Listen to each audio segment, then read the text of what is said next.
Good morning, committee. Morning. Great to see you. It's Thursday morning, April 11th. And we have 4 or 5 witnesses in the first part of our program from 9 till 10:30, and then we'll move on from there. And we'll introduce ourselves and get right to work. And for those of you on the screen, sorry we're starting a little late, but we had problems getting the computer set up so we could do Zoom. So the 4 of us are here, and so we'll introduce ourselves, and then Samantha will get right to you. Morning, Brian Collimoy, representing the Rutland District. Irene Runner, Chittenden North, which includes Fairfax. Good morning, Brian Campion, Bennington County. And Rich Westman will be in momentarily. He's from Lamoille County, and I'm Bobby Starr from Orleans County, and I'd like to welcome you to our ag program this morning. So with that, you can introduce yourself, Samantha, and we'll let you get started. We're going to be taking testimony on H706 relating to neonates. So welcome. Thank you. I'm just going to get my screen situated here so that way you can see my presentation. All right.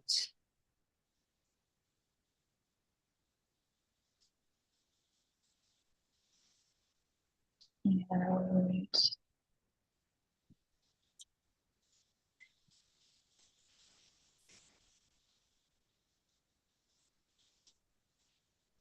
okay.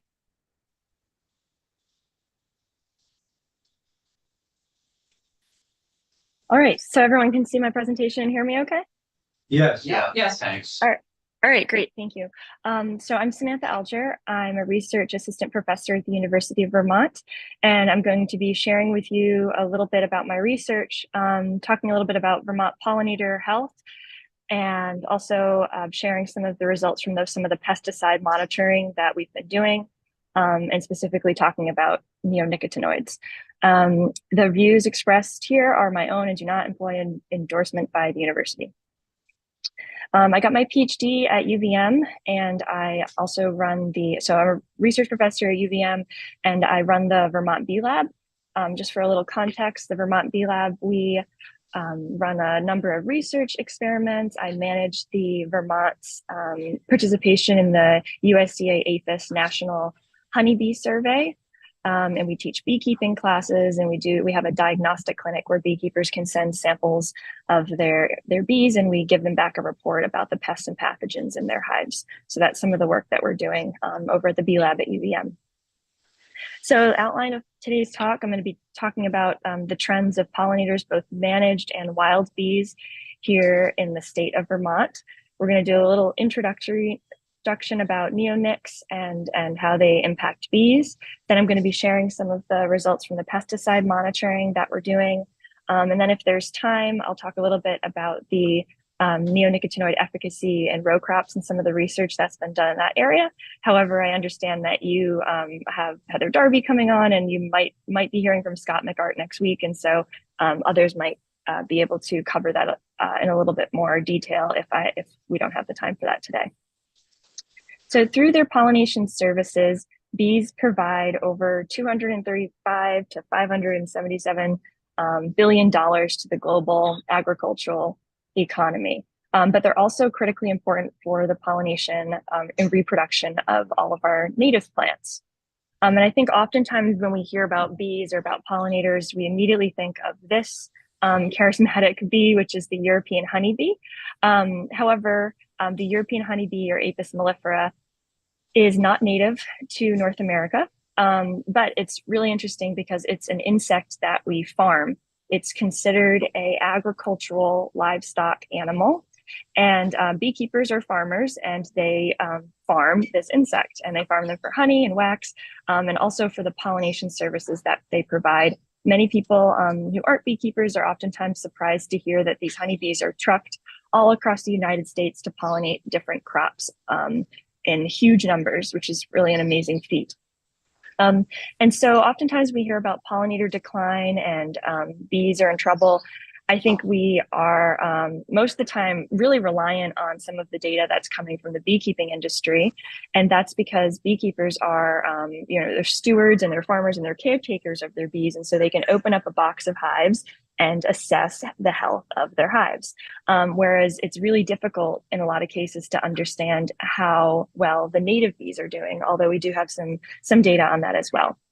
And so when we talk about how the managed bees or the honeybees are doing, looking specifically at Vermont's honeybee industry, there's around, according to the Agency of Ag's recent report from 2023, there's around 17,000 registered hives in the state, of which about half of those hives are migratory, meaning those are the bees that get put on trucks and shipped around the US.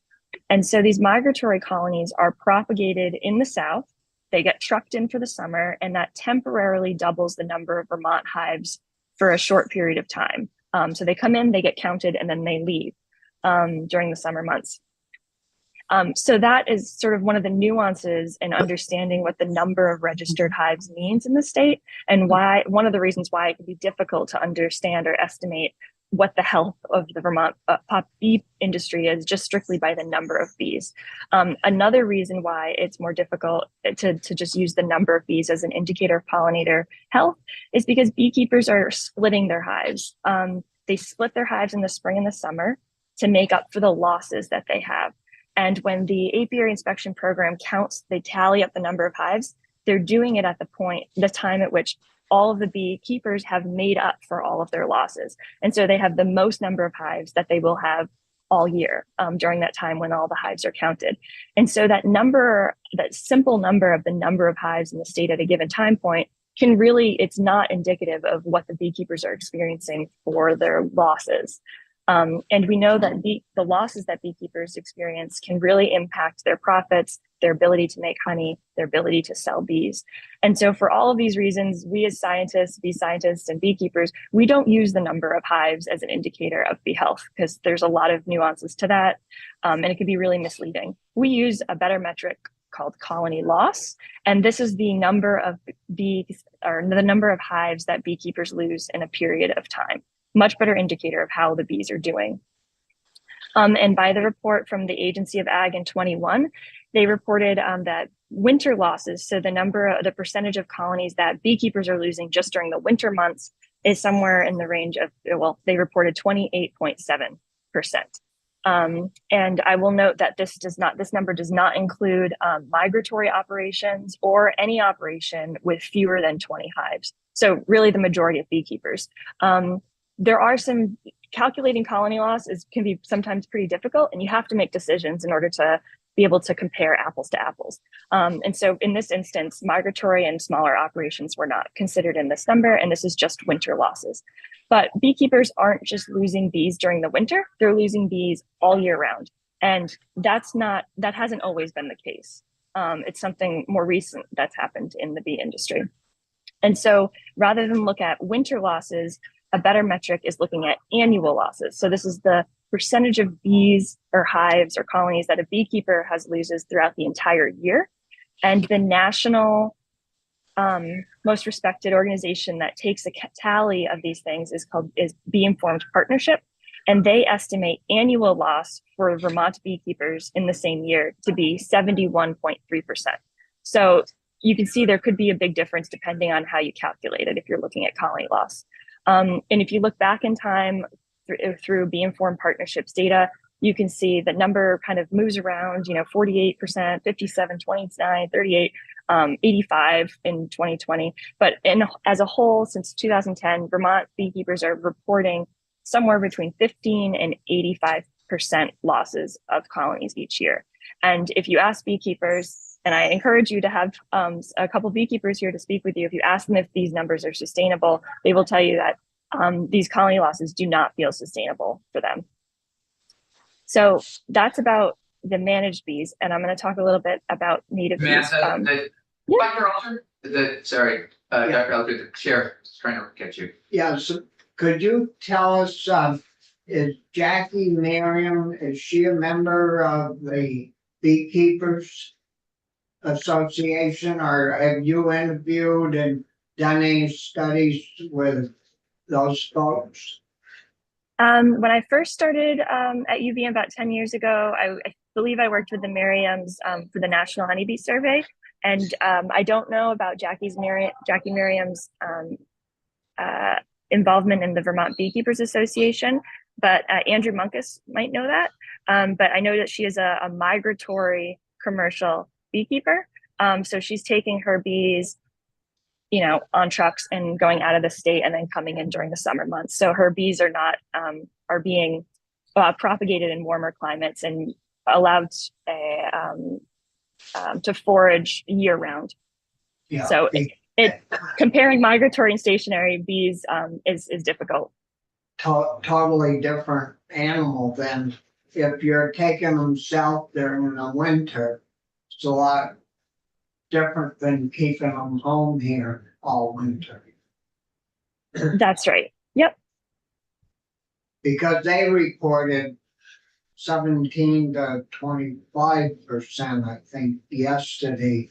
And they were happy with, they said that was manageable and kind of expected. And I think they had a total of 2 tractor trailer loads of these that they export, sell during the colder months to work elsewhere.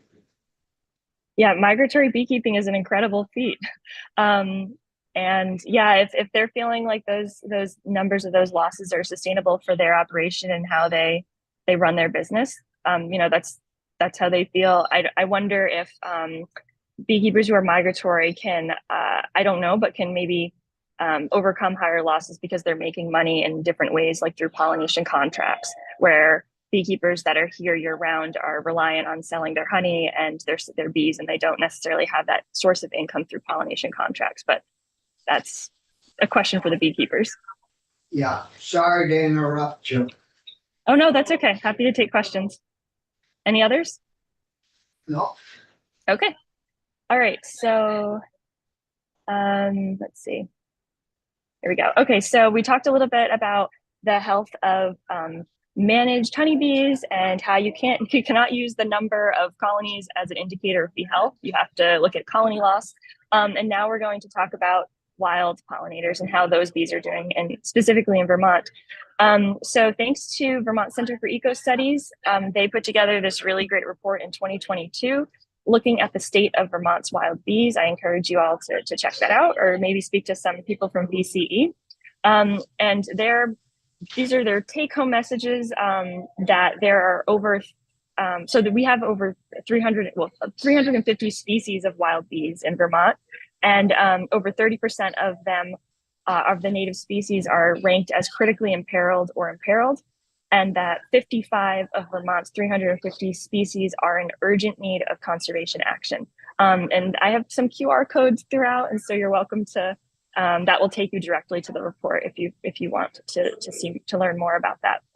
So we know that the managed bees are having trouble, beekeepers are having trouble. We know that the wild pollinators are having issues as well. And what's causing all of these problems, you've probably seen figures like this before if you heard from any pollinator scientists, that it's a multitude of interacting stressors. We've got pests and pathogens. You probably, if you talk to Jackie or any beekeepers, you probably heard about the varroa mite.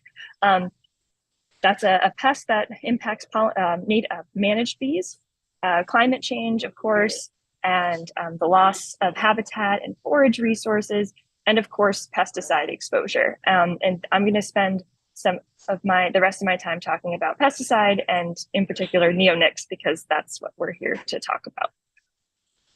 And I'll just make note that these stressors can interact, and there's lots and lots of research out there looking at how, for example, if bees are exposed to pesticides, that increases their susceptibility to the varroa mite and the viruses that the varroa mite vectors. And so you can see that these things are all interrelated, and sometimes it's hard to tease apart just one of those impacts because they can compound.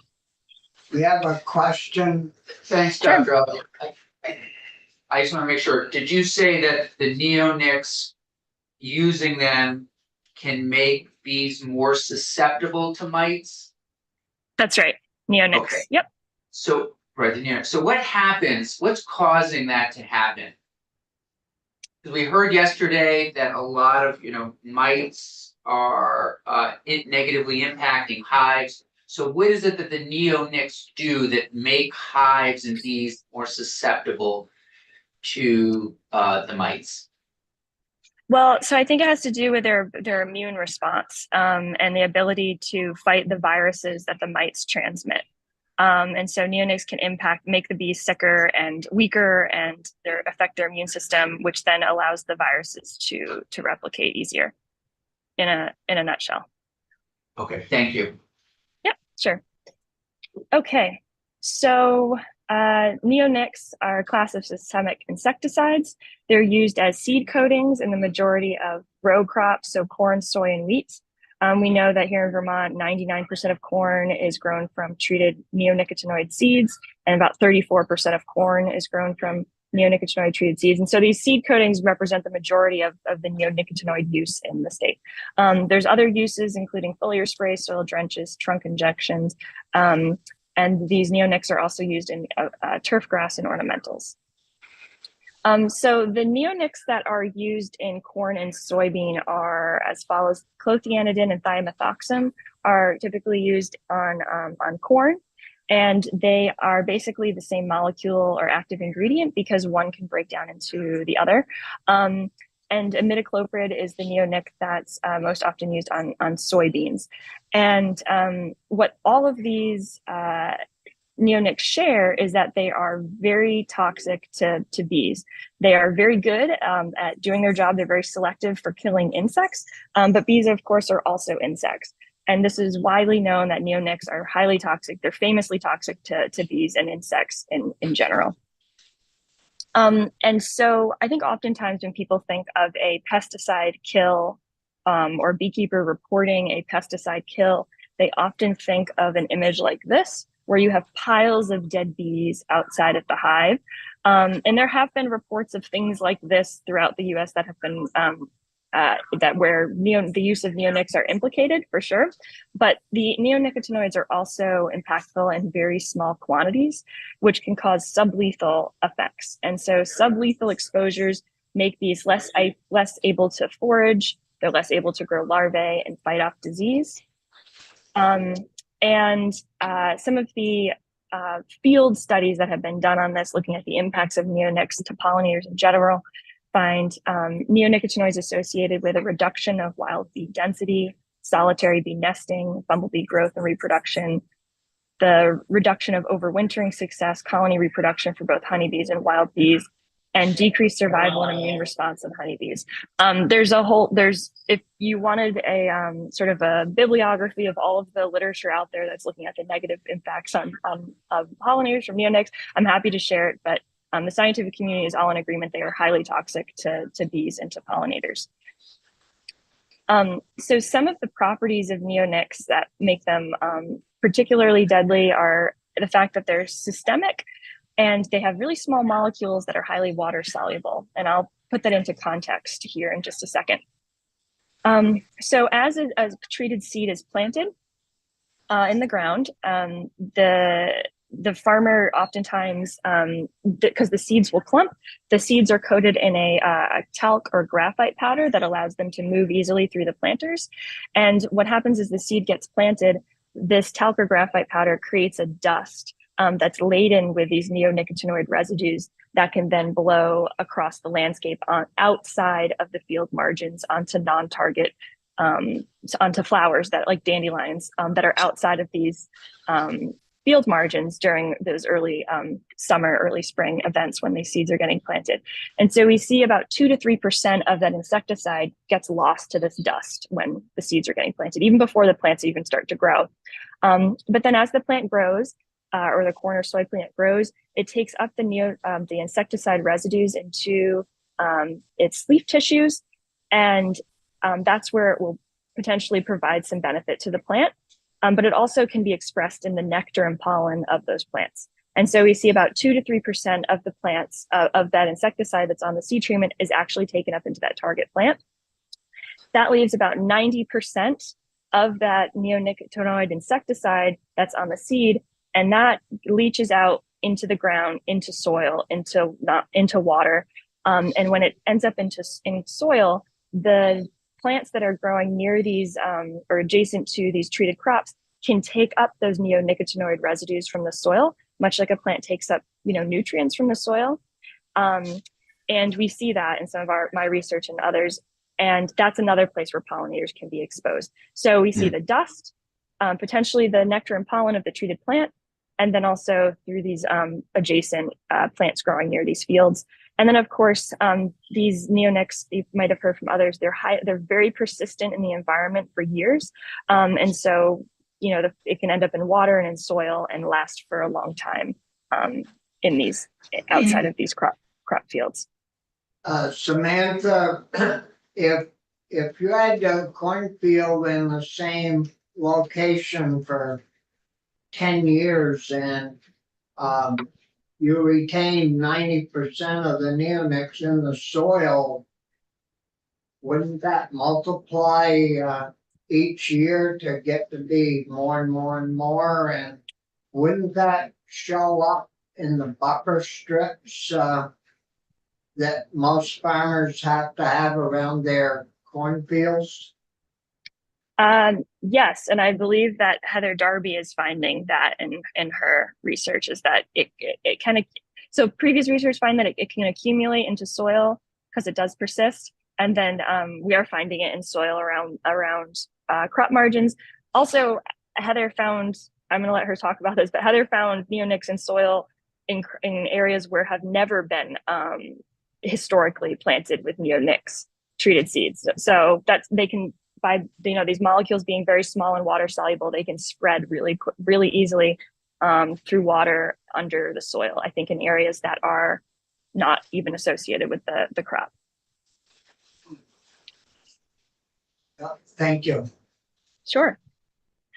All right, so I'm going to be talking about the evidence that the research that we're doing now, looking at our Vermont pollinators or honeybees exposed to these neonics.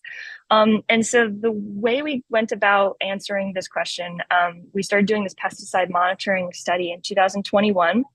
And we worked with beekeepers in the community to set up pollen traps on their hives. And a pollen trap, well, I'll back up a little bit. You can see this picture of this little honeybee foraging on some goldenrod, and you can see on her leg is a little ball of pollen. So bees will collect pollen and store it on their legs, and these, and we call these the pollen loads on their legs. And as they fly into the entrance of their hive, if the hive has a pollen trap on it, it's a series of screens that the bee needs to crawl through, or small openings. That pollen load on the bee's leg will get pulled off of the leg and land into a trough that we can then collect and test for pesticides. It's a really, it's a great way to understand what bees are exposed to on the landscape, but it's also really cool because we can use bees as a kind of a bioindicator of what's out there. There's tens of thousands of little, free labor workers that are going out foraging every day, 2 to 3 kilometers from their hive. And so we can see what's, what kind of exposure might be out there in a 2 to 3 kilometer radius from their apiary by looking at the pollen that they're bringing in. And that pollen that they bring in, this is the pollen that they feed to their developing larvae or their developing babies. So after we set up these pollen traps and we collect pollen from beekeepers, we then send all of our pollen to the Cornell Chemical Ecology Core facility. Just going to make a plug here. It's $90 per sample to send it in, which is really reasonable if you look at the prices across all other labs. The service is available to anyone, government agencies, beekeepers, farmers, researchers. They do a 93 pesticide multi-residue screen. And the most important part about this is that their limits of detection are really, really tiny. So they're able to find for most pesticides less than 1 part per billion, which is really important because if you're using a lab whose equipment is their limit of detection is something like 10 parts per billion, you'll get a lot of false negatives because you're not able to detect that small quantities. And for organisms like bees and pollinators, tiny amounts, even 0.1 part per billion, can have a sublethal impact on a pollinator. And so if you're doing these kinds of studies, you need to make sure you're using a lab that has the equipment that can detect those tiny amounts. Otherwise, you'll get a bunch of false positives. And we've seen that in the past in some of my previous research. Okay, so in 2021, we had 81 detections of 20 different pesticides. When I say pesticides, that's a broad term for fungicides, herbicides, insecticides. And this was really surprising to us. Might not be for everyone who does this work, but it seemed like, wow, that's a lot for the bees to be coming in contact with. And you think these pollen traps are only on for 2 to 3 days at a time. In 2022, we had 89 detections of 23 different pesticides. And if we're just looking at the neonics themselves, 21% of the samples from those 2 years were positive for at least one of those, quote, highly toxic, that's EPA's classification, highly toxic neonics, clothianidin, imidacloprid, and thiamethoxam. And we were curious about when the bees are getting exposed throughout the year. And so we looked at that when neonics were popping up throughout the summer. And this is a figure showing the different months here on the x-axis, and this is the percentage of the sample of each category of pesticide on the y-axis. And so we have fungicides, herbicides, insecticides. Neonics are in this kind of golden color. And you can see that the neonics were popping up in the early season and then again in August. And so we hypothesized, not wildly, but that maybe the times of exposure for these bees are linked to when these seeds are getting planted in the ground through that dust that I described earlier. And then possibly later in the season when corn is tasseling and soy is blooming, when bees might be visiting those plants. Dust has been implicated as a route of exposure for bees for over 20 years. We've known about this dust problem for a really long time. So in 2023, we designed our study around that hypothesis and found apiaries that were either near, with row crop presence, or without row crop presence. And we timed it to have the pollen traps turn on during the planting event and then after the planting event when these crops were actually in bloom. And we had a total of 61 bee collected pollen samples. We also collected flowering plants, and we did some soil sampling as well. So of the 61 bee collected pollen samples, we had 309 detections of 34 different kinds of pesticides. And if we just look at the neonics themselves, 29.5% of all the samples were positive for one of those neonicotinoids. And if we looked at just the samples that were collected near the treated row crops, 41% of those samples were positive for neonics. And so if you're a beekeeper living with your apiary near a treated row crop, it looks pretty likely about half the time, 41% of the time, those bees were being exposed to and bringing back neonics. So this is the figure showing all the detections of neonics that we found over this study. And you can see on this axis, this is the concentration that we found of each of those neonics. And these are grouped by either the apiary was located in the site that had row crop presence, or either had very, very low or no row crop presence. And so you can see nearly all of the detections that we had were linked to the presence of row crops. And if you're curious about whether this amount is biologically significant, like, is that enough to do anything to the bees? In some previous work looking at some of the studies that have been done on this, At 0.1 part per billion, you start seeing physiological impacts to bees. 0.9, you start seeing behavioral impacts to bees, and that increased virus levels as well impacts the grooming behavior. And then at 5.12 parts per billion, you start seeing reproductive impacts. And so is the question, is this amount even matter? You know, does it matter? It does matter according to the literature and what people have found impacts pollinators. Now, the question is, when are bees exposed? They're exposed when they're near row crops, but what about when? And so we found that pretty much all of the exposure is happening in our study during the planting window. So when these crops are being planted through that dust, and you can see, so that's what this is showing here is the neonics on this is Clothianum and thiamethoxam, and you can see for sites that do have row crops and don't have row crops, and these are the ones for the planting window. You can see all those hits are happening during the planting window, and we didn't get anything after the planting window. Okay. Sure. Yesterday we had Walt Gladstone in. He's a farmer down on the Connecticut River. Okay. He has his cornfields, but then he has 300 acres of pumpkins that are planted right along beside the cornfields. And of course, the Merriams were here, and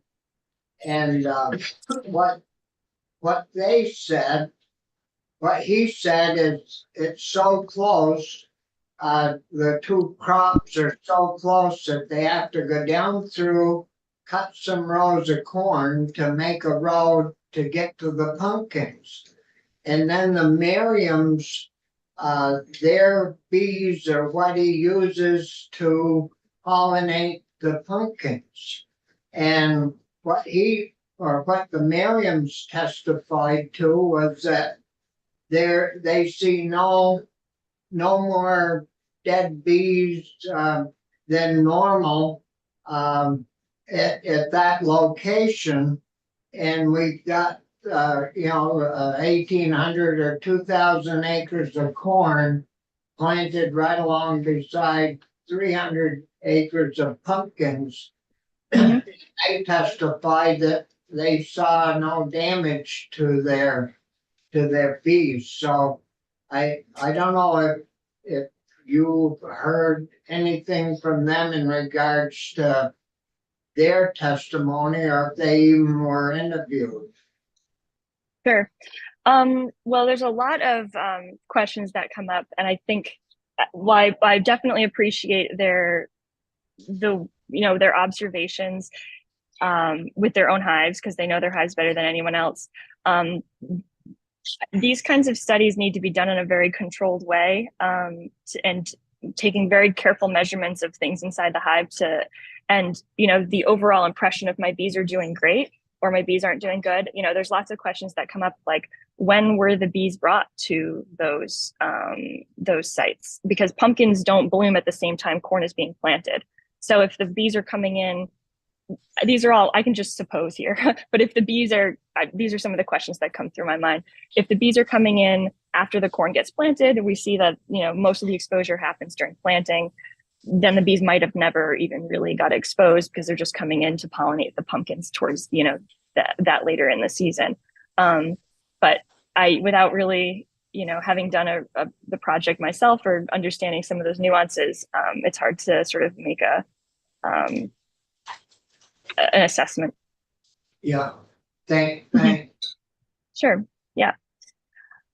Okay. So we also tested. So while we found that most of the exposure is happening, at least in this instance, during the planting event, we were also curious about whether we're finding neonicotinoids in the pollen or nectar of the soy or corn plants. And so previous studies have found clothianidin concentrations in corn pollen between 1 and 6 parts per billion. We tested the corn tassels and found something around the same range, 1.79 to 7.53 parts per billion in the corn tassels. And I think you might have heard previously that corn, most people think, well, corn is a wind pollinated plant. Bees don't visit it. Well, I have well, they do in fact visit corn, and they collect a lot of pollen from corn. And this is a video that I filmed last summer of a field in, I think it's in the St. Albans area, and you could see there were hundreds, maybe thousands of honeybees all over these corn tassels and collecting the pollen from these corn plants. So it is a potential route of exposure. We didn't necessarily capture it in our study, but we were looking at we were turning our pollen trap on for only 1 to 3 days at a time, and so it's possible we find neonics in the corn pollen, and we see bees visiting the corn. It's not a huge leap to say that it's a potential route for bees to be exposed to neonics, seeing as they definitely visit corn plants. Oops. Let's see. We were also curious about the neighboring plants that are growing adjacent to these cornfields or soy fields, to see whether they might be a route of exposure. As we talked about earlier, they can take up the residues from the soil, but also if it's an early blooming plant like dandelions or apple trees that bloom around the same time these seeds are getting planted, that dust can then end up on those plants where bees might be exposed. And we found, of the flowering plant samples that we collected, we found neonics on 22.7% of them. So this is also another likely way that bees are getting exposed. And if you're curious about the kinds of plants that we're finding and the concentrations, dandelions and apple blossoms, you can see the concentrations listed here. Those are pretty clearly a result of the dust, because these were collected just outside the crop margins as the seeds were getting planted and the dust was visible. And then we have also found neonics in goldenrod and also in milkweed leaf tissue. Goldenrod is an important fall crop, nectar crop for bees, and important for wild bees as well. And with goldenrod blooming later in the season, it's more likely in this instance that the goldenrod is taking up the neonics from the soil.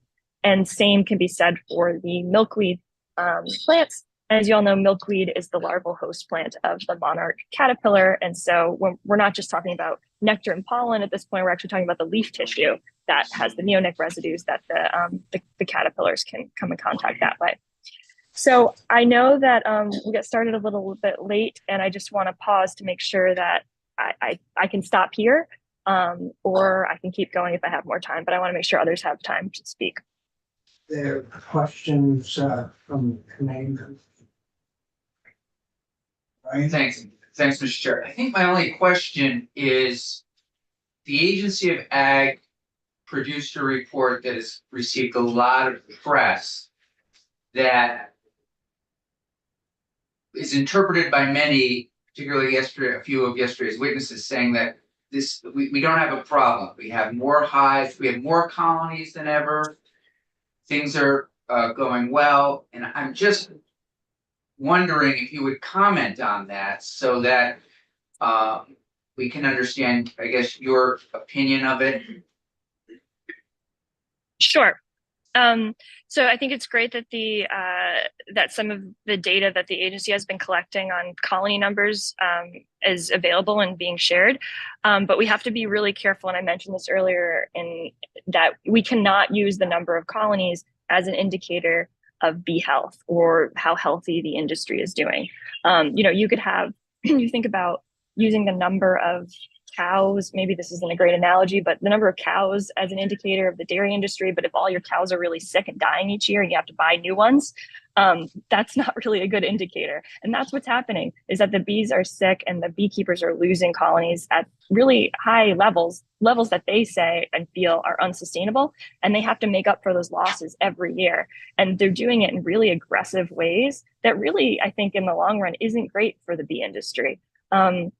Queens aren't living as long as they used to. Bees aren't producing queens, and they're not superseding the queens. The queens that the bees are producing aren't viable. And so I think that's one of the reasons why there's so many more bees in the state, is because of this importation of bees that are coming in to fulfill the gap of our local beekeepers' ability to produce enough bees to sell them. Because and Andrew Munkers can speak to this, but if a beekeeper has really high losses and they have a colony that overwinters, they have to split that hive into one or into two or more hives to make up for the losses that they had. But if they don't have high losses and they have a colony that overwinters, they can then sell that colony for $200, $250, $300 and make a profit from that. And that's the thing that beekeepers are missing. They're not able to do that anymore. And so as a result, they're importing bees into the state, and beekeepers are buying bees and bringing them in to make up for their losses, in addition to making those splits.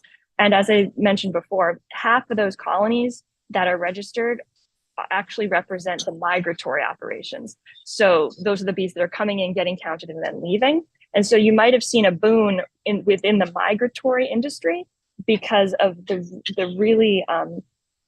because of the crop pollination demand that we're seeing in places like in California with almonds. And so the migratory beekeeping operations, they're producing a lot of bees down in the south and then bringing them in and then bringing them out. So I hope that's a lot of me talking, but I hope you can see that the take-home message here is you just can't use the number of colonies as an indicator of bee health for many reasons. And really what we need to do is look at that colony loss to understand how the industry or how the honeybees are doing. And by that metric, it's not great. All right, thanks, Doug. So the beekeepers don't have to report how many colonies they've imported into the state? They do. Yep. The agency tracks the imports of bees into the state. Yep.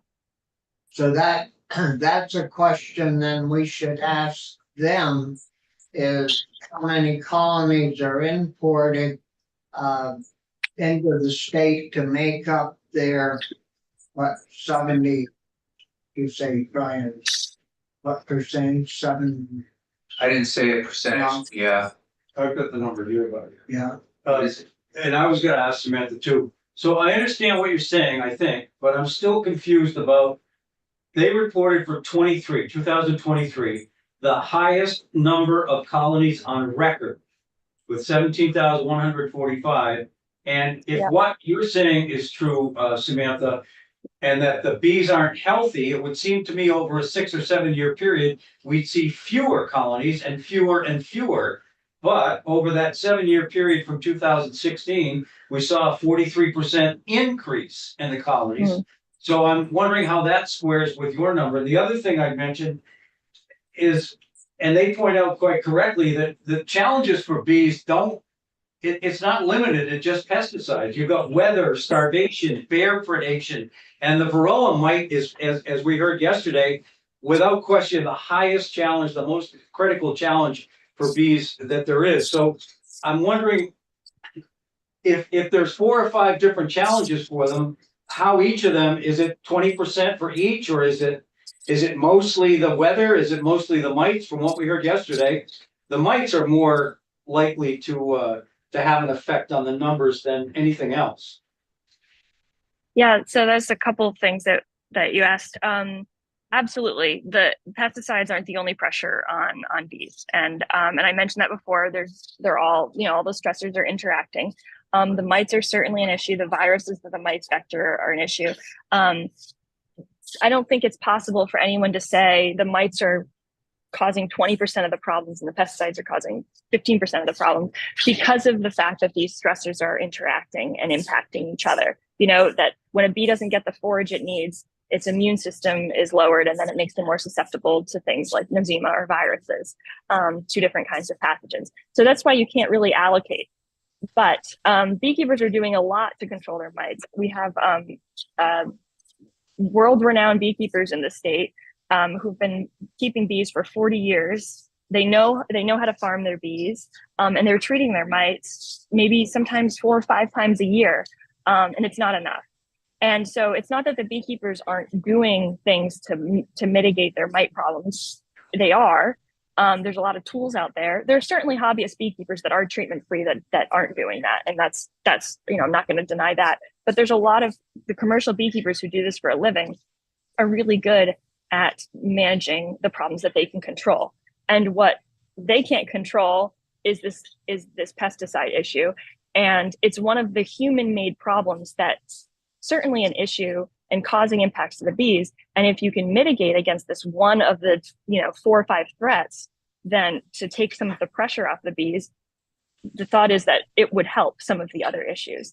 And it's not just say that it's all the mites and that's the reason why we shouldn't do anything about the pesticides. I don't follow that logic. And the percentage, the number of bees that have increased over the 5 years. Another nuanced thing, which I might not, we might need you, I think I'd recommend you talking to the Agency of Ag a little bit about this. They're comparing the year 2016 to 2024 and saying there's a big increase in the number of registered hives. There was a big evolution of the apiary inspection program that happened during that time period. When I started working at UVM doing this bee research, this was prior to, I think prior to when the apiary inspection program mandated beekeepers to register their hives. And so at some point around 2016, they started mandating beekeepers to register their hives, and which resulted, and then they worked, the Agency of Ag and the Vermont Beekeepers Association worked really, really hard together to successfully get a lot of beekeepers to start registering their hives. In particular, a number of very large commercial beekeeping operations in the state. So some of that increase that we're seeing is an increase as a result of the reporting that has happened, which has been great. They've done a great job in trying to get everyone sort of compliant and registered. So that's another great question, and it's not just it has to do with the evolution in the system of the apiary inspection program and how beekeepers are registering their hives now, whereas in the past they didn't have to. Okay, I'll just note that the number of apiaries has remained pretty constant in that period, about 1,200. So again, just trying to sort of square the numbers, because you hear one thing from some source and you hear something different from another source. But I appreciate your help on that. Sure. Yeah, I guess I don't want to, there's some nuances to that, but I think the take home message for me is that, and for the beekeeping industry and for the scientists, is that you just can't use the number of hives as an indicator of health. It's just not, it's not an accurate metric of the industry because of the losses that they're experiencing. Everyone, all of the scientific community is in agreement that you use the colony loss as that indicator, because the number of hives is so dependent on the economy and bees getting shipped in and shipped out that it's an indicator of other things for sure, but not bee health. And it really has no it's no indicator on how the wild pollinators are doing. So to say we have so many honeybees, the bees are doing great, you got to also take into account the native pollinators that are, as you saw earlier, 55 out of our 350 species are in urgent need of conservation action. So we can't just use the number of honeybees and say bees are fine. Is there a difference between hive and colony? Yes, and I've probably been using the terms interchangeably. Hive is the box, the non-living box that the bees live in, and colony is the living organism. And I think myself and beekeepers, we sometimes get sloppy and interchange the terms, but colony is more accurate to talk about the living organism inside that box. Irene, did you have a question? Yeah, so thank you, Mr. Chair. We heard from earlier testimony that 95% or so of pollinators breed underground. Do you have experience with other pollinators who breed underground? And can you speak to that a little bit with the Unix and the dangers? Yes, it's gets in the soil. Sorry. A lot of these chemicals obviously stay in the soil for a long time and persist. And I've heard tell me that their earthworms have disappeared, and I'm thinking, wow, that's really problematic. So, of course, they're not pollinators, but we're affecting a lot of things more than just bees, I think. Yes, absolutely. So the statistic is 75% of bees are nest underground. Yep, and absolutely, that's if these neonics are in the soil, any ground nesting bees would become exposed to those residues as they're burrowing underground, and there are papers that cite some that are talk about some of the impacts for ground nesting bees. Right. Bumblebees are ground nesting, and they are probably the hardest hit right now of our groups of bees. Thank you. Thanks, Mr. Chair. I'm just wondering about the term mites. Is there, I just keep talking, I mean, are there different kinds that are impacting bees? Because again, I think you said, correct me if I'm wrong, neonics can make bees more susceptible to mites. Is it all kinds of mites? Is it, can you just say something about that? Okay, sure. Yeah. So what I was referring to and what most people are talking about is the Varroa destructor, the Varroa mite. Okay. Yeah, but there are other kinds of mites like tracheal mites, but those were a problem, but not really so much anymore. Bees have become more resistant to tracheal mites. So I think the Varroa mite is the one that Thank you. folks are referring to. Sure.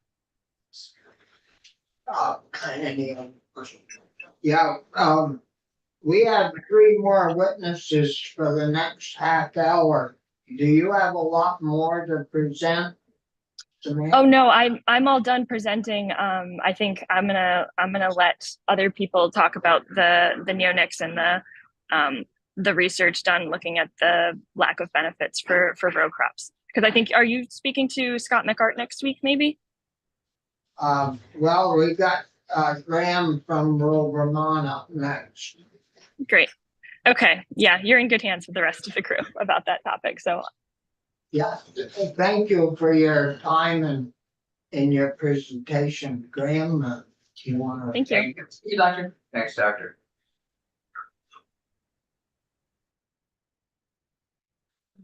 Morning.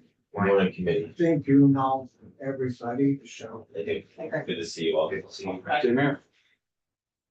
My name is Graham Stricknut. I'm the policy director at Rural Vermont. I'm here today to provide testimony on H706. I've written down my testimony. I will submit this later, but this is a complicated issue, as you've all seen from all the testimony you've received, so I took the time to write it out, so I could make sure I tried to cover as much as I could. I'm providing testimony today for Rural Vermont support of H706, more broadly the goal of reducing and eliminating the use and exposure to pesticides, supporting the farmers and others currently using these pesticides in transition. This is a position in broader alignment with our national and international coalition organizations, the National Family Farm Coalition, La Via Campesina, and their work related to pesticides, food sovereignty, and corporate power. This bill acknowledges and faces significant negative environmental and biological impacts that neonics are having, their resilience and mobility in the environment, the need to provide time and support for those using the pesticide in transition, and the need to protect the vast majority of Vermont's farmers and community members who are choosing not to use the pesticide from exposure and impact. These people are currently being non-consensually exposed, given what we know about the spread of neonics in the environment away from the immediate location of use and their far-reaching systemic impacts. Rural Vermont and a number of organizations who support this bill have worked for a number of years in relationship to different pesticides, and neonics in particular. This effort and this bill is not something novel, nor should it be unexpected by this committee or others. We worked to have neonics other than seed registered as a restricted use pesticide in 2019. At the time, we announced and expected that we would be working to address seed next. Then the pandemic occurred. We're now back with a number of the same other organizations seeking this change. We've been watching much of the testimony you've received thus far. Here present some of our own thoughts on the bill, the issue, the responses to what we've heard. I listened, for example, to all the testimony that you all got in yesterday. Those are really important voices to have in here. At least 3 of Vermont's larger member-based farming organizations have come out in support of this bill, or this bill with some amendments. Rural Vermont, NOFA Vermont, and Champlain Valley Farmers Coalition. The last organization provided the bill resembles the New York bill, which we've done a lot to make it look that way. The New York Farm Bureau supported the final version of the New York bill, which this bill is now very similar to. To us, this demonstrates the broad agricultural support across farm types and sizes and regions, despite testimony from some farms and farmers that are opposing the bill. This is not a bill about putting farms or farmers out of business or pitting farmers against farmers. It's not a bill about transitioning land away from conventional dairy farming in Vermont. It's not a referendum on row cropping in Vermont, or row cropping of corn. I don't believe it's helpful or accurate for it to be framed in this way. This bill is discrete, it's targeted. It's about a single class of pesticides, and it seeks to provide the support needed for producers currently using them for the transition. It's modeled after other existing legislation around the country and around the world. It has been amended to chronologically line up with the New York bill related to some of its implementation dates. In countries and regions in which similar legislation has been passed, there have been no documented negative impacts on the agricultural community related to these changes, including no loss in yield. But I'd also say that this does not mean that the concerns of farmers you have heard here are not valid concerns. And that they do not point to very real problems and challenges they face. Testimony you have received thus far has demonstrated the precarious nature of our food system, of farming, of seed and land access systems. Numerous farmers and consultants spoke to the economic and climatic or environmental vulnerability of farms and farmers and farm workers. We do have immense systemic and complex problems that need to be addressed. This bill is about a discrete problem. And yes, it is a part of the greater complex that we need to work together towards improving and transforming. There was a recent New England Feeding New England study, which Stephen Collier mentioned when he was in the House committee presenting on this bill, and which you all have presented to you, I believe by Ellen Kaler a number of weeks ago.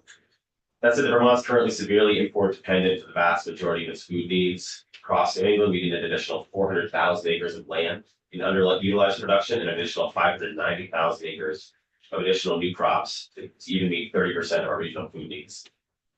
According to a study by the American Farmland Trust, approximately 41,200 acres of Vermont's existing agricultural acreage will transition out of production by 2040 if we continue our current developmental trends.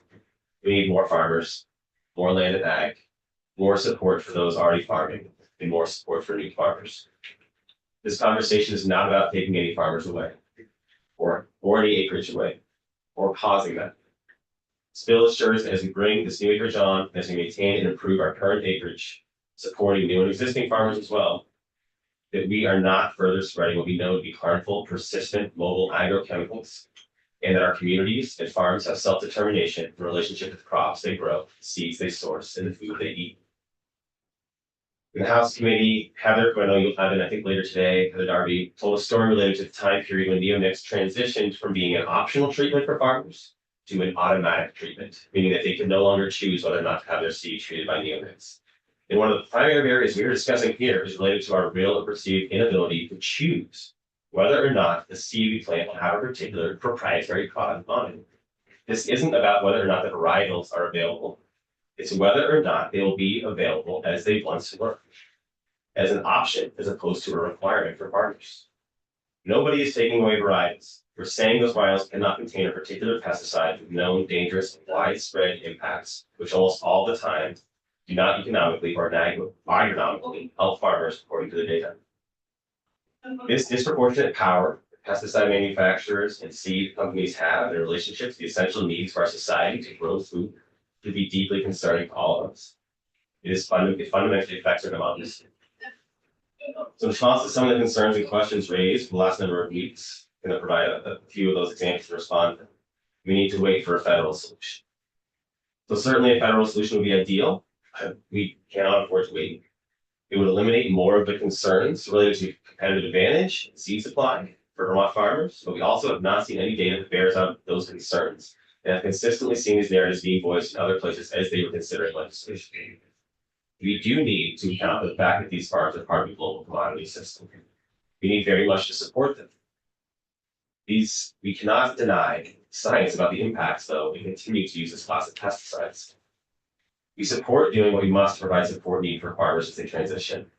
This bill gives us some time to plan and work to address these concerns and grow greater regional movement towards this transition, but we cannot not act any longer. We must recognize as well that the federal government bill provides many supports through NRCS and other programs, including substantial grants supporting capital-intensive infrastructure, like manure pits and manure injection equipment, which some of the farms testified to benefit from. This has been discussed in previous testimony. Tucker was in here from Fairmont. We kind of just have a very poor track record for protecting farms and farmers and farmland and farm workers from big capital consolidation from agribusiness. We have a very poor track record of protecting our communities and the environment from agricultural and other toxics proactively, a precautionary principle approach, as opposed to reactively. You can see a systemic and long-term loss of farms in our communities. You see the consolidation of agribusiness and farms. You see the imposition of so-called free trade agreements like NAFTA and GATT. You see the legacy of once approved and used toxics now off the shelves, and the people suffering from illnesses related to their use. Now we're seeing a situation of PFAS chemicals and neonics, which will fall into that category. Right now, we're seeing the state the relative power of pesticide manufacturers and seed companies in this conversation, which is fundamentally about our community's food resiliency, food democracy, ecological and human health protection, and the just livelihoods for farmers and farm workers. Few international companies now own more than 40% of the global seed market, according to the most recent Oxfam report. This is the consolidation of power that Oxfam writes in its most recent report on global inequity that has been quote unquote willingly handed to corporations by our governments. The impacts of these policies is not represented by the presence of dairy farmers and others who come to this room on this issue, and bravely so and rightly so. But it's rather represented by the long-term precipitous decline of these farmers in our communities.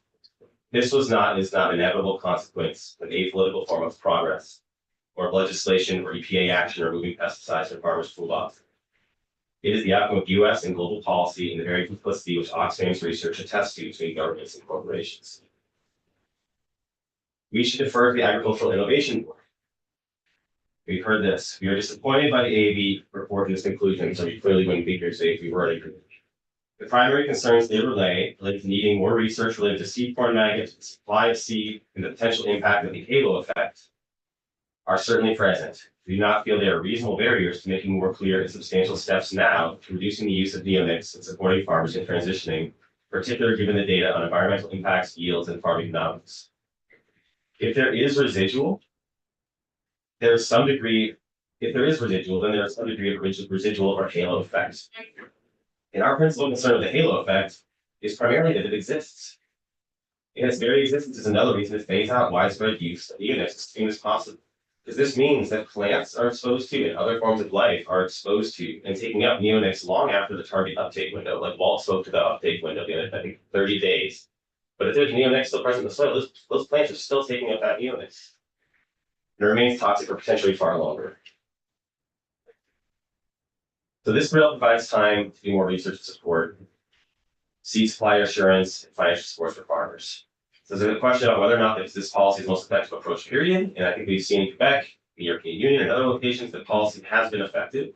It has not resulted in any of the catastrophic outcomes that were voiced prior to the policy being enacted in those places. And those arguments were made. You'll hear from at least is it Louis Robert you are having in? I brought this from Quebec. And we heard that from Quebec farmers in a panel. Again, nobody's advocating moving away from seed treatments towards spray treatment. We heard that yesterday as well.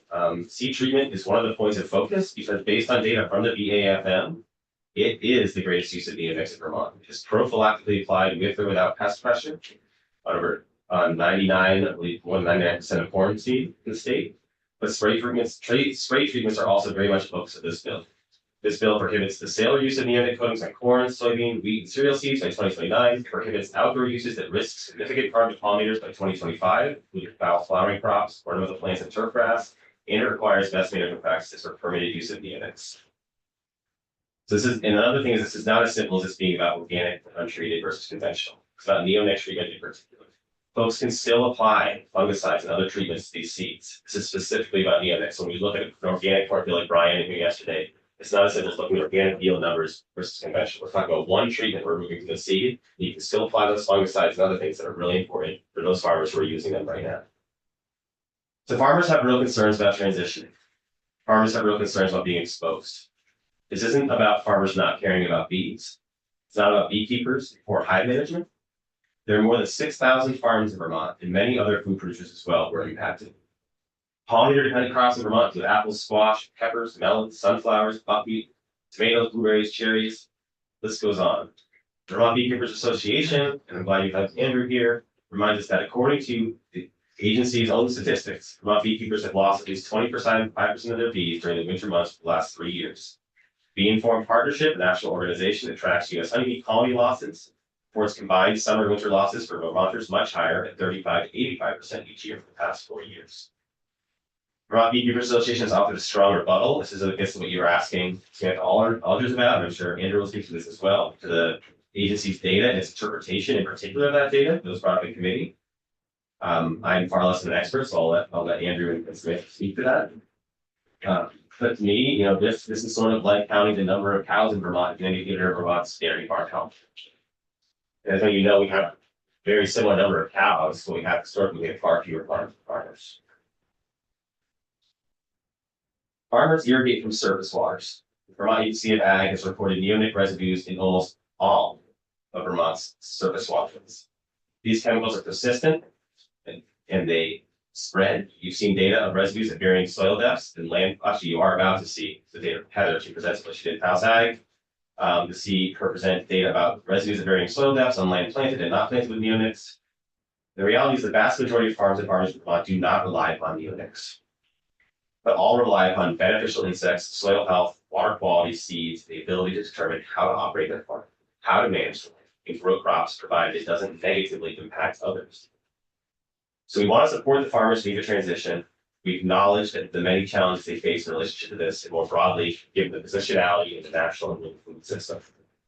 We also support the concerns of those farmers and farm workers and other producers who are not using these chemicals. They're not consensual exposure, potential exposure of their crops, their land, and the biology on that land. Lastly, I think everyone involved is importantly engaged with the full details and data of the situation. And I feel that, to be honest, a number of folks from either side of the issue are not always doing so. This includes what is treated and what needs to be treated. So according to pesticide usage data from the agency in December 2023, 99.6% of corn seed in Vermont is treated with neonics, 34% of corn soybeans, across 90,000 and 7,000 acres respectively. In other words, farmers are nearly universally planting neonic treated seeds prophylactically address potential pest issues. They're very rarely benefiting from these uses agronomically on a net level. They're not economically benefiting according to the data. But these farmers, as you have heard, for them, this is seen as cheap crop insurance or as risk management. Those are the terms that they have said to me, they've said to you. The greatest yield for the least risk. But it's also better than insurance because you actually salvage the crop versus only having a tiny percentage of value while still incurring substantial losses. Lee Tucker, he talked at least in the House Ag Committee about the substantial losses he took because crop insurance barely covered any of his losses, especially for this last year. But to everyone else who's not using these, here's the problem. It still seems a widespread unnecessary use of toxic chemical. And when you're talking about risk management and cheap crop insurance, the risk is leveraged somewhere else. This is the externality of the savings for the farmers of the insurance. The risk and impact is put on the other people being exposed. Ecological impacts on others, human and non-native communities, also must be adequately acknowledged. We've seen the data. The EPA even classifies these chemicals as highly toxic to bees. And Senator Renner, you just mentioned earthworms, and there actually is data suggesting the impacts of neonics on earthworms has become more and more pressing. In February this year, a month ago, there was a more recent study published, and I'm happy to try to get some of that data to you if other folks have not. Seed supply and cost. So insurance and cost of crop loss. And this I think is overlooked by some of the environmental organizations who come in and they say that farmers aren't impacted economically. That is just not entirely true because let's say 1 in 15 or 1 in 20 years, you experience a significant crop loss, even if it's that rarely from a seed corn maggot or another insect that this pesticide would affect. The reality is they could incur substantial losses that are not covered by insurance. And they're going to be facing a serious question whether or not they can move forward. That's the nature of the industry. We've heard that from people. It needs to be acknowledged. Research that exists and research we need to support. We've heard from many scientists, beekeepers, and others about the real data related to impacts. We've also heard from farmers about the support they need related to research and development and seed sourcing and beneficial crop loss. We can carry both of these things. We can say, yes, these are highly toxic, you can't use them anymore. And yes, these farmers need support. What do we need to do to get there? We understand Quebec and other places are not the same as Vermont ecologically, agriculturally, economically, or politically. We also do not believe that the experiences of Europe, Ontario, Quebec, New York are not relevant to Vermont farmers or our path forward. So the greatest concerns we have heard are supply of seed, supply of certain varietals, potential loss and insurance, only covering a little bit of potential loss, more research on seed corn maggot, practice adaptation, etc. And from what we have heard as well, many of those who spoke with concerns about the bill were not always speaking against phasing out neonics, but often aligning the timeline of this bill with New York. In relationship to what is in the control of the legislature, a question we think is important to ask is, in the event of these losses from organisms otherwise treated by neonics, appropriate management methods are used. Is there funding to support farmers, as we know losses far exceed insurance payouts?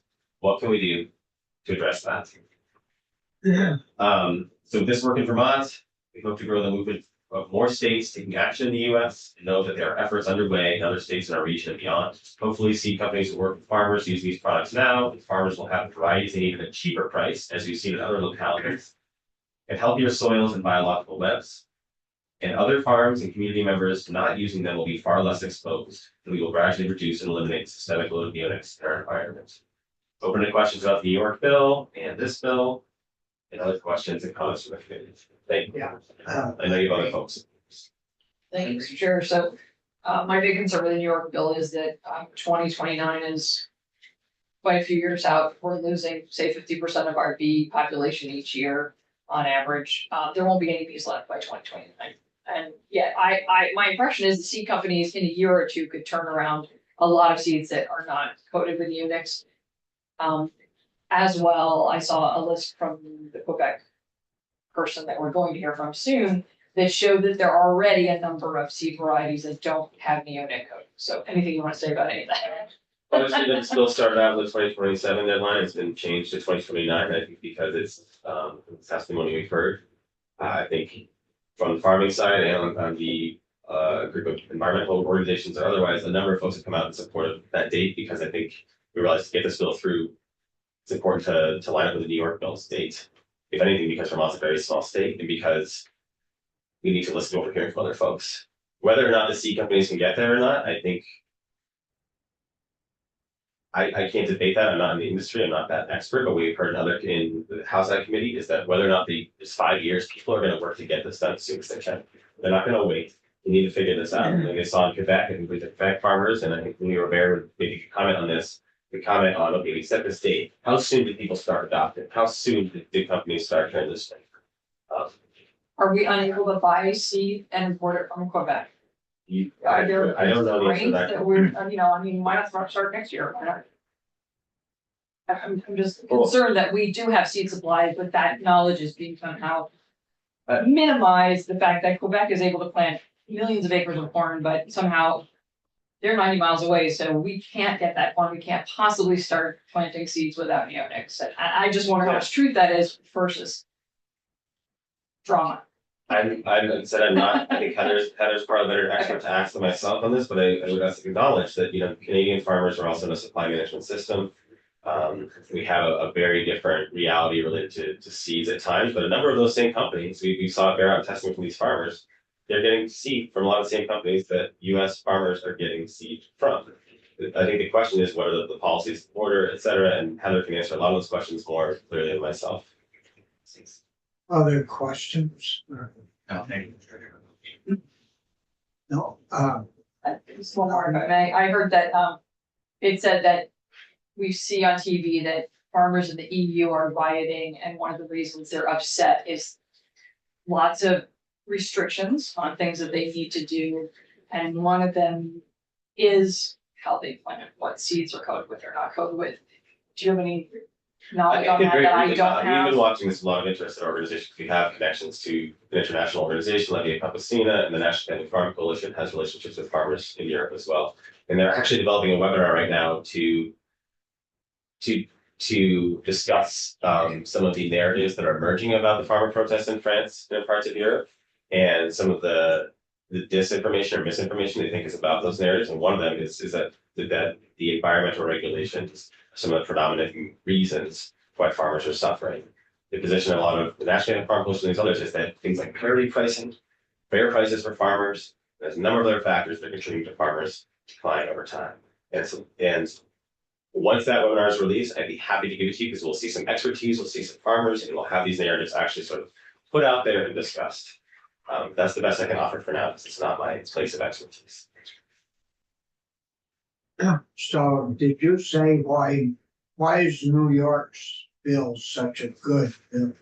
Well, what I was saying is that there's been an acknowledgement, I think, by a number of the groups coming in that the date 2029 date, even if some sides think it's too long, sometimes think that maybe it's not quite long enough, it's a date that people have said we can get behind this.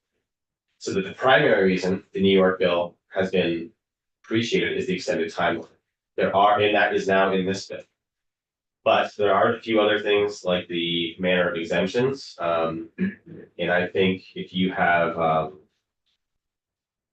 Scott from the Conservation Law Foundation, he'd be able to give you a really good rundown of the differences between the New York bill and the Vermont bill and where there are discrepancies that may or may not line up and how people can comment on those. But that date, that planting date for the implementation date of 2029 is the primary thing we heard. Because what we got yesterday from farmers is, you know, you gotta get this moved out far enough so that there's time to do proper studies. Time for they testified 3 seed companies. So there's gotta be time for them to develop a different type of treated seed. And then get that on the market, and most of them said that they buy their seed in November for the next year. So you're talking about 29, so that makes it 28 that they've got to buy their seed for 29. And they, quite a few of them, I didn't count them, but quite a few wanted to move that out one more year at least to see what is available for seed, how New York is making out with their growing season of 29, to see what their or 30, to see what their plants are doing in yields.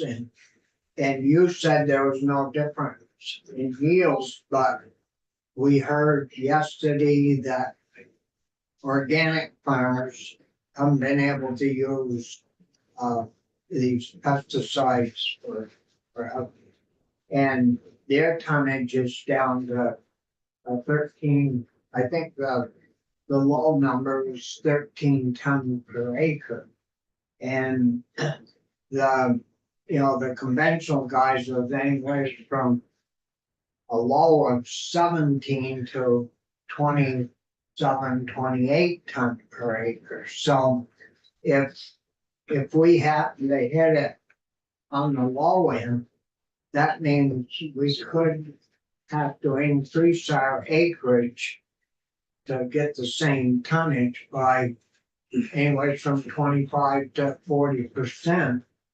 So that farmland that you were talking about that isn't being utilized is going to have to be utilized by somebody to grow these extra tonnage or crops, acres of corn, to get the same tonnage. And so then you have the environmentalists saying, well, golly, you're using all these fossil fuels and diesel fuel and compaction of the soil and tilling of the soil. We're getting all this runoff because you're utilizing all that more land. So our farmers yesterday wanted to make sure and give themselves enough time to get this study done on yields before the hammer drops. I don't think anybody testified that they love using neonates. They testified that it's basically what they buy. And so you gotta get the 3 seed companies involved here somehow. But anyways, we'll keep plugging away and There's a couple of things you have to put out today. I know Brian was here and Marie was here from Chicken Valley Farmers Coalition, and that coalition represents a substantial portion of their community in this county of Chicken Valley, all throughout the Winooski River Basin, supports the bill for 2029 date. And yes, people did want to push up. People are concerned. Like I said, I'm not trying to minimize people's concerns, but when you talk about the yield data, I'm looking at the yield data for places where people have transition.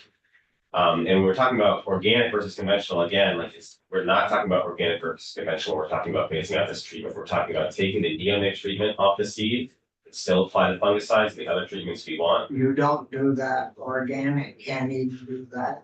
organic cannot use the synthetic fungicides. There's a complex of pesticides, including fungicides, on conventional seed often. And as I said before, there was a time when farmers could choose whether or not they wanted neonics to be applied. So the situation is that those companies have decided they aren't giving that farmers that choice anymore. Heather testified that in House Ag. So I very much agree that a lot of this comes down to the power of these corporations and companies. And if there are, as was it Walter, someone said 3 companies in the world, the Oxfam report said that 2 companies control 40% of the global seed supply.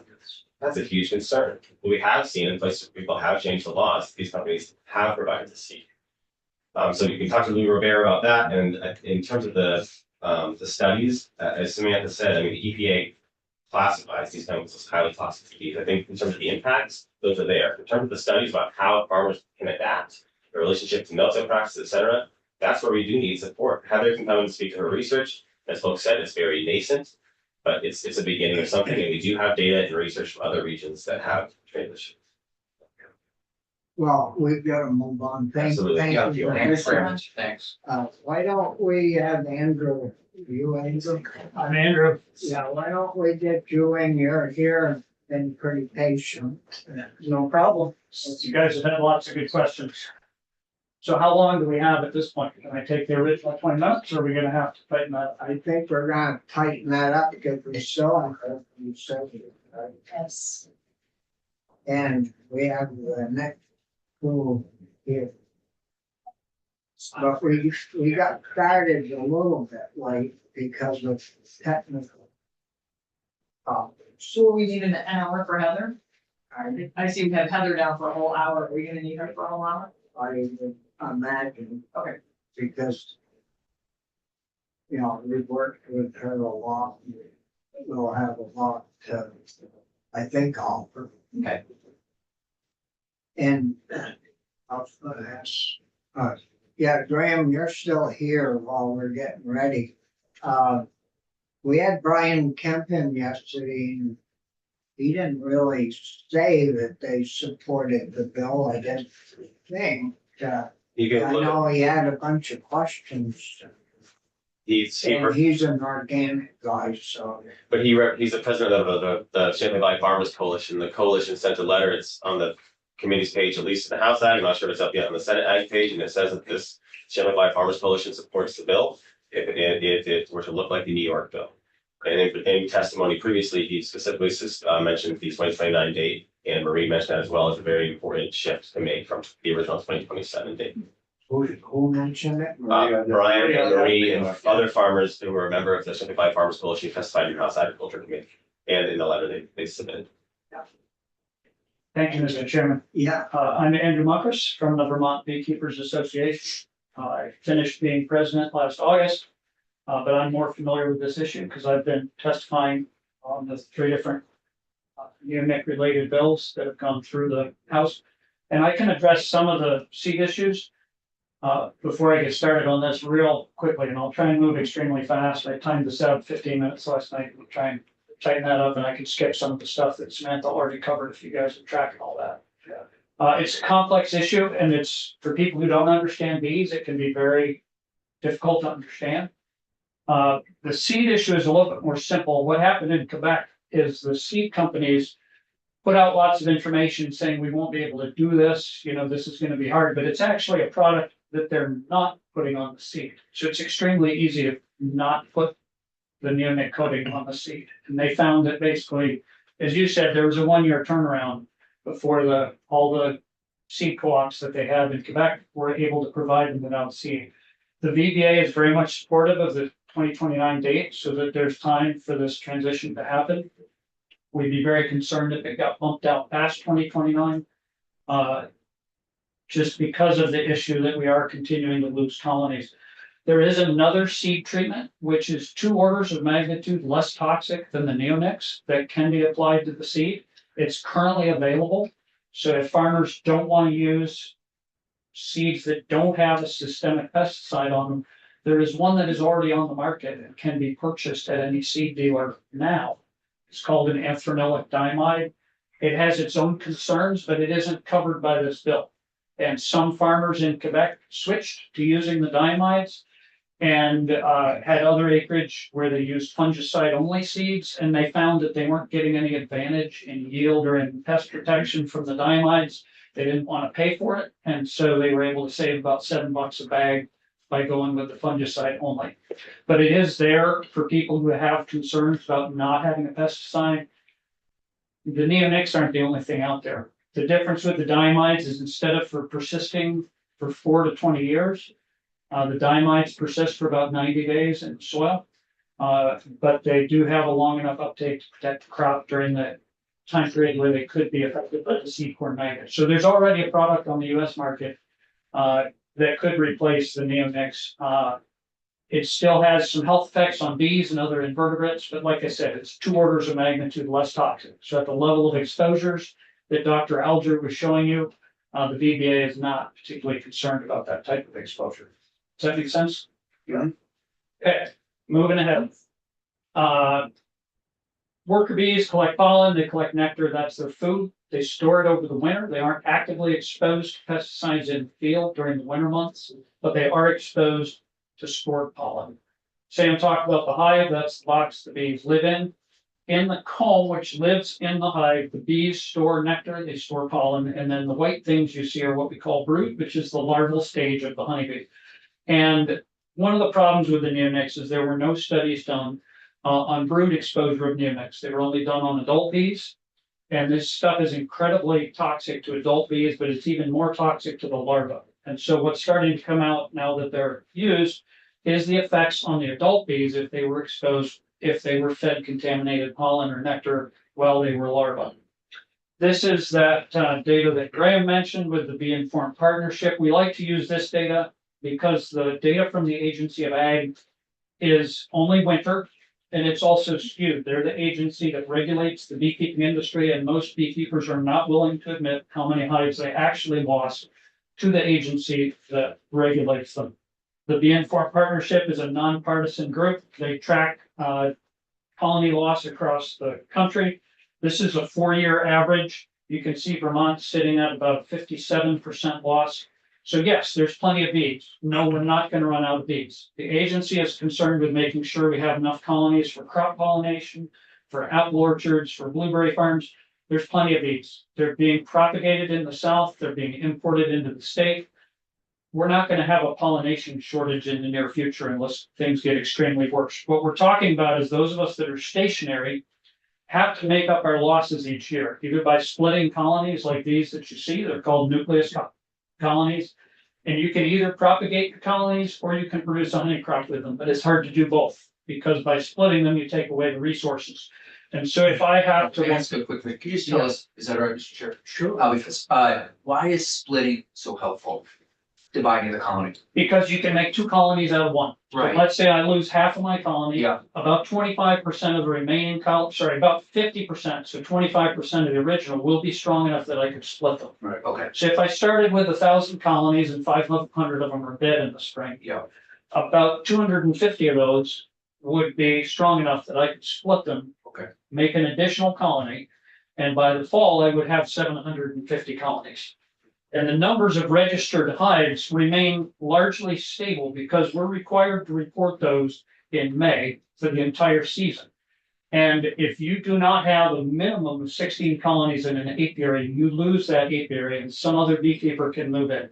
So there's zero advantage to a beekeeper acknowledging that they actually have only 5 hives left in that bee yard. Okay, thank you. So what you do, and the instructions from the Agency of Ag are, is you put in the number that will be the maximum of colonies that you would have during the course of the upcoming beekeeping season. So if I'm going to buy bees from Georgia and move them into a bee yard, if I'm going to split all my hives and have twice as many by September as I did in May, that's the number that goes on that form. So that isn't a scientific number, and that's why Dr. Alger was talking about you can't use that as a metric of bee health. Thank you. We've gotten really, really good at being bee replacers. And that's what I spend about 80% of my time doing these days as a beekeeper is replacing colonies that died. But what would be the advantage of having all these bees in the fall? Don't you use mostly the bees in the spring and summer? We keep making them because we hope that by the law of averages, if we double our colony size each season, that then if half of them die again the following year, we'll be back where we started. But if we don't keep propagating them, then you end up with no bees at all, or with, 100 hives.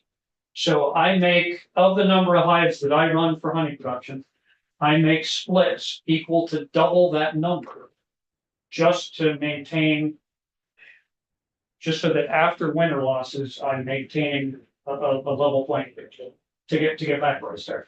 Does that make sense? Can I ask you, just go back one slide? Yep. What might explain the difference in the Yeah.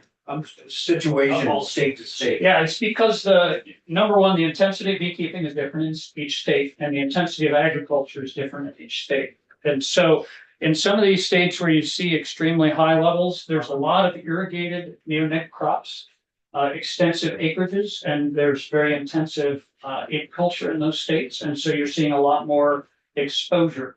And then you also have states where there's less beekeeping because of the climate. It's too dry, it's too, forested, what have you. So each state is going to be different. And honestly, each year is going to be dramatically different.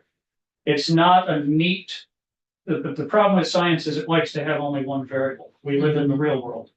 And the answer is always all of the above. And so it's not just the neonics that are killing bees, but it's the neonics in synergy with all of these other effects. The weather, the mite. Yep. Yeah. The big difference is the neonics are the only thing that we can change that has been specifically designed to kill insects. And it's incredibly good at it. 1 teaspoon of neonics straight is enough to kill every single honeybee in the state of Vermont. And so I'm actually not amazed that we're losing bees. I'm amazed that we can actually raise bees. Once we started, the VBA started partnering with UVM and we started seeing the levels of neonics in our hives. I'm actually flabbergasted that we have any bees left at all. The other question on your map that I have, Maine has got a handful of farmers. Yep. And therefore it must grow a very small percentage of acreage of corn as we do. Yep. And it shows on your map, they're losing almost 57%. The reason being that the commercial agriculture and beekeeping overlaps entirely. Because you can keep bees alive in the forest, but you can't produce a honey crop.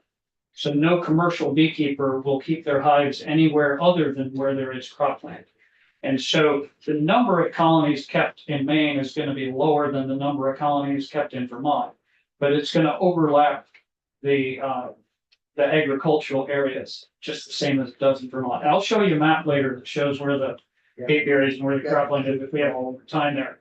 Okay, here's another way you can replace colony losses. This is a package of these. These are put together in the south. They're shipped up. And here's the numbers that I was using. Just because the math works, we use 1,000 colony operation. At the current cost of nucleus colonies and packaged colonies, you're going to be paying somewhere between $75,000 and $100,000 a year to replace your winter losses, or you'll be losing that amount of money in bees that you aren't selling or in honey that you aren't making. So that's the big concern. It's not that there's going to be an apocalyptic shortage of bees for pollination anytime soon. The other difference I want to point out, the beekeeper spoke to yesterday is migratory. By migrating your bees to the south, you manage to avoid the winter, which is the time when beekeepers lose about 80-90% of their colonies. We all lose some over the summer, but most of them are in the winter. So the experience of a migratory operation is going to be very different than one who tries to stay in Vermont year round. For 75 to 100,000, I should think you'd want to go south and enjoy the sunshine. And Yeah, there's a lot of costs associated with those tractor trailers hauling all the bees down there. And some of us like the snow, but as I get older, I might be more convinced to move to South Carolina. Yeah. Okay, so here's the neonic seeds. You've heard all about corn, and soybeans are starting to be treated. So here's a map of where the fields are planted with neonic crops. And what I want to point out here is you can see the concentration, basically that's where the ag land is, because 99% of the cornfields are planted with neonic treated seeds. Now, unfortunately, that's also where all the apiaries are. There are a few apiaries over here, and Jackie, who spoke to you yesterday, is located in Tunbridge. And you can see that that's an area where there's a lot lower concentration of neonic exposure than in the Champlain Valley, which is where I'm located. So I'm actually surprised that over there, her losses are as high as 25%. You can see here's That's the maximum loss. yeah, right. So maybe sometimes they're lower. I'm not surprised by that. In the valley, however, this is what it looks like. The circles are a 2-mile radius, which is an average flight range for colony of bees. Those circles show apiaries that are located out by the lake. That's just an example. I have other maps I would show you if we had time, but it basically just shows you there's an incredible amount of potential neonic exposure within the flight range of any colony of bees anywhere in the Champlain Valley. And if you kept your bees in the kingdom in the forest, they would not be exposed to neonics, but you would not be viable as a commercial beekeeper because you can't make honey off of interest. And here's some other samples just showing you the acreages. This shows the increasing total toxic load of an acre of cropland in the US, and Vermont is pretty typical as the US goes. You can see this really started around 2005. Beekeepers really started seeing significant losses after 2010. What this just means is the total toxic exposure that a pollinator might encounter on any acre of cropland. So this is what's changing. The mites have been around since the 80s. We know how to manage the mites. The colonies were not dying prior to 2010. The blue part of each line is the neonic mites, and that's driving like 99% of this increase in the total toxic load. Does that go past, I mean, that It stopped 10 doesn't, years the ago. funding stopped, and so they don't have any data past 2014. But you can imagine that curve is continuing, because that's what's Thank you. happening. Exposure routes, and Dr. Alger talked a little bit about this with dust. I don't think she touched too much on vegetation fluid, but that's a big one. Those are both acute exposures, meaning it kills the bees within just a very short time, and they don't make it back to the What is the colony. fluid? Can you just? I'll copy right there. We go. Thanks. Yep, this is just a headline. Oh, And then the pollen generally causes chronic exposures. The levels in pollen usually don't kill the bees outright. So the dust comes generally from air planters, although flat plate planters do cause a certain amount of dust. The air planters actually exhaust the dust into the air. So you're driving along with a big cloud of dust behind the tractor. And if the bees fly through that cloud of dust, or if they land on a flower that is coated with dust, they basically die within a couple minutes. They don't make it back to the hive. The beekeeper doesn't see it, the bee inspector doesn't see it because they're out there somewhere in the acreage and they're very small. Unfortunately, the dust also gets on flowering plants that are in or adjacent to cornfields, and we've tested some of those at the bee lab, and the levels get extremely high in field weeds and wildflowers adjacent to crop fields like goldenrod, and that can cause significant exposure. Gatiation fluid is basically plant sap that's being exuded through stoma, through pores in the plant. Happens when there's a pressure differential at night and the sap gets pushed out. And in the early morning, when corn is less than about waist height, it's very common to see these droplets on the corn. These contain astronomical levels of neonics. They're super concentrated. And the bees will forage on them for water to drink and to mix with the pollen and the nectar to feed the larva.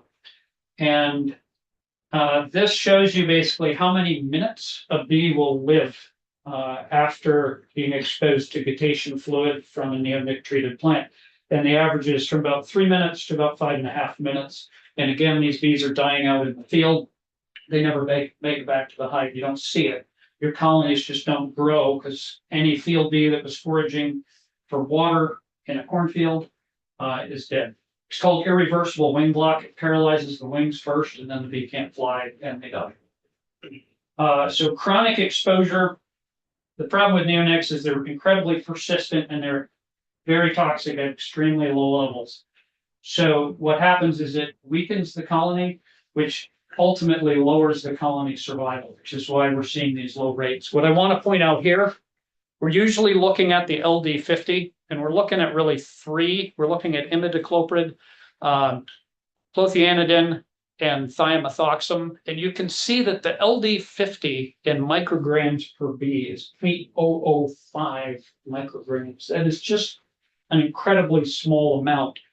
But that's just the dose that's required to kill 50% of the bee population. You actually start seeing effects at a much, much lower dose. And that's what we're talking about when we're talking about sublethal doses. And so all of these, in the original presentation, which would have taken an hour, I had dozens of studies to show you, just to hit you with the overwhelming evidence. I'm happy to share that with anybody who wants to read the science. It's incontrovertible. It's not even debatable at this point. These are some levels that the Bee Lab found in 2022. All of the studies I'm going to show you are at or below exposure levels that we've documented in Vermont. So I'm not using any studies that show levels that our bees in Vermont would not be exposed to. This shows you just a raft of effects, of these chronic effects. What happens after exposure? This is control. This is after exposure. This is 30 minutes. This is 60 minutes after. The bees start falling down. They can't walk right. They just fall over. These are levels that are below 1 parts per billion. They don't spend time at the top of the hive where they're storing nectar and storing pollen and feeding larvae. They're spending all their time at the bottom of the hive where they aren't doing anything, sort of playing video games with teenagers. Other abnormal behaviors that are unexplainable rise dramatically after an hour. After the exposure, they become unable to climb up. A hive is a vertical construction, so the bees have to get from the bottom up to the top to do the jobs. The foragers come back, they bring pollen and nectar. The worker bees have to carry it up into the boxes to feed larvae to store for the winter. They can't climb. After an hour, about 60% of the bees can't climb. They also lose their ability to navigate to the light, which is how they navigate. But they can see the sun on a cloudy day because they see infrared light. The second study I'll share right now just shows the mortality. We've got cumulative mortality proportion on the left and how many days it takes. These are two different levels of exposure. There's really not much difference between 4 micrograms and 8 micrograms. They both basically start dying twice as fast as if they weren't exposed. So you've got a colony of bees that has the staggers and jags. They can't navigate to the sun anymore, and they have about half the lifespan that they used to have. And so it's not killing them like spraying them with malathion would, right? You don't have huge piles of dead bees in front. What you have is colonies that can't prosper. They can't expand. They can't make you a nice honey crop, and they're dying about twice as fast as they Where could. would that number fall if dynamite was used instead of Nimbus? Well, I didn't pull any studies for diamides, but they're 2 orders of magnitude less toxic. So at the levels of exposure that we're seeing, you would expect to see 100 times lower effects. 100 times? Yeah, it's 2 decimal places. Okay. And so we were talking earlier, you're talking with Dr. Alger, is it all mites? No, it's not all the mites. The mites are a problem. Beekeepers talk of them as public enemy number 1 because they're the biggest problem that we can do something about. We can't do anything about where the bees are foraging. We can't control that. So the only thing left under our control is the mites. We've gotten really good at controlling the mites. And people who are controlling their mites and have mite levels that are way down near the threshold are still having health problems with their bees. This is a mite on a worker bee, 2 mites on the thorax, and this is deformed wing virus. This is what it does. What I want to show you here is the synergies. You've got a control here. You've got neonics. You've got only the mites. And then when you put both of them together, it jumps to 3 times the level of symptoms appearing.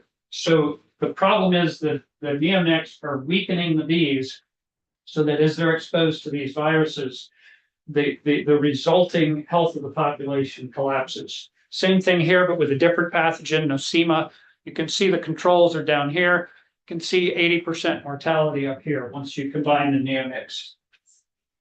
Same thing with queens, trying to cruise through this really fast because we're trying to shorten it up. These are untreated queens. This is average number of eggs laid per hour. And you can see with all these different exposures, it really doesn't make any difference. Even the lowest exposure is dropping the egg laying rate of the queen basically in half. So you've got queens that are only laying half as many eggs. And here's a good visual. This is a healthy brood pattern. This is a queen who's trying to lay eggs and larvae at 10 parts per billion, 20, 50, and 100. That's what we're up against. Outcomes, if you get a ban on neonic seeds, I know there were some questions about this yesterday. In Quebec, coming from the Provincial Beekeepers Association, it takes a long time for this stuff to get out of the soil. It's like DDT, it's persistent. And when people banned DDT, nobody knew if the eagles were going to come back. So you have to go on faith and have faith that the soil will cleanse itself and this stuff will eventually wash out and the pollinators will recover. But even within the 5 years that Quebec has been doing this, Quebec beekeepers are already seeing populations bouncing back, colonies being healthier, much more resilient to other health problems. Our vice president from the VBA recently went and spoke in Sweden. Similar climate, similar land use, mix of fields and forests.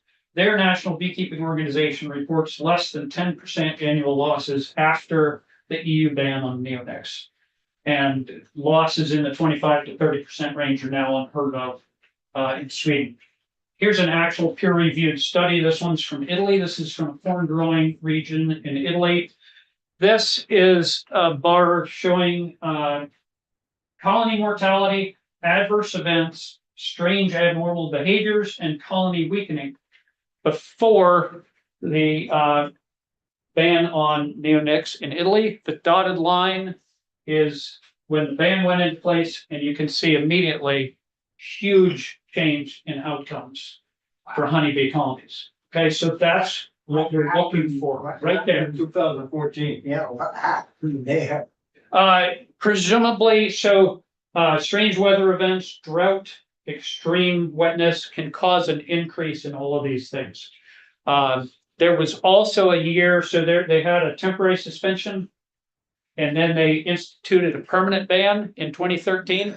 So I'm a little bit suspicious that in 2013, before the permanent ban went into place, and when the temporary suspension was lifted, some farmers planted neonics again. But then you see, as soon as the permanent ban went into place, it dropped right down again. And this is the same thing, but this is your yields in your corn and your sorghum. And the arrow shows you the year. Again, this is a drought year. This is a drought year. You can actually see the average is trending up as the soil health recovers from having all the invertebrates killed and all the microorganisms in the soil. The yields are actually increasing. That's the same. Louis Robert will tell you all about that. That's the same thing that happened in Quebec. Here's your list of citations for the studies shown, and I will share this with your admin and anyone who wants to look at this. Anyone who wants additional information, I'm always available by phone or email, and I'm more than happy to talk about this anytime. Well, Irene? Has anyone done a class action lawsuit against the companies that have pushed neonics into the market and not allowed democratic seed purchases? Not that I've heard of. And No, have- I will say the National Honeybee Organization, the American Beekeeping Federation, is working the same as the Vermont Beekeepers Association to attempt to ban the neonics. well, and are bees in the South not exposed to neonics? Why are bees that are purchased in the South or that have? It just has to do, Winter in it the South. just has to do with the weather. So there are some states where there's very little row cropping in the way we think of here. And so there's less neonic exposure. There's other areas where they're growing cotton and it is treated with neonics and the bees have a high level of exposure. So it's going to vary state by state. The reason the most of the bees are imported from the South is because in the South, they can forage for food and raise brood year round. And so you can breed, the bees are always expanding there. So you can breed your way out of a colony by continuing to divide hives. So in the south, there are operations that make their business of having colonies which they divide multiple times a year. In Vermont, we can do it once because of the short growing season. In Florida, you can do it multiple times, and you can then ship bees to the north to replace colonies that have been lost. There are dangers of that because diseases get imported. A lot of these viruses that we have been spread by the migratory operations. That's just part of doing business right now. So you mentioned that the diamides are 2 levels down from, 2 orders of magnitude Yeah. less toxic than the neonics. so is there been a comparison with crop yields with using diamide versus the neonics? Yeah, it's basically the same. They do everything that the neonics do. They just don't persist as long and they're less toxic. Unfortunately, they are more toxic to monarch butterfly larvae. And so there are, like I say, there's issues with them. So you're trading one problem for another in some ways. In some ways, but what I'm telling you is they aren't included in this ban. So if you have farmers that are concerned that they won't have a seed treatment that they can use, the farmers in Quebec, some of them switched to using the diamides until they discovered they didn't need them. The other concern though is having to maybe do broadcast spraying or fertilizing. Yep, so broadcast fertilizing isn't a big issue. In Quebec, they did not find that they had to do aerial spraying of cropland to deal with pest problems. One of the producers, I don't know if you've watched that talk, but one of the producers had to do a post-emergent treatment in 1 year. In one small block. And I personally have no problem with targeted application when you have proof that you have a problem. And you go in and you treat that one area, that's a very different thing than just treating the entire acreage. Where are you located? I'm located in Cornwall, which is outside Middlebury. Because apple orchards are exempt from this. Yep, and so I talked a lot with Barney Hodges, who's a local apple grower in my area, and he was curious. He has an Eco Apple certification, which uses neonics. It's not organic, it's not, they use synthetic chemicals.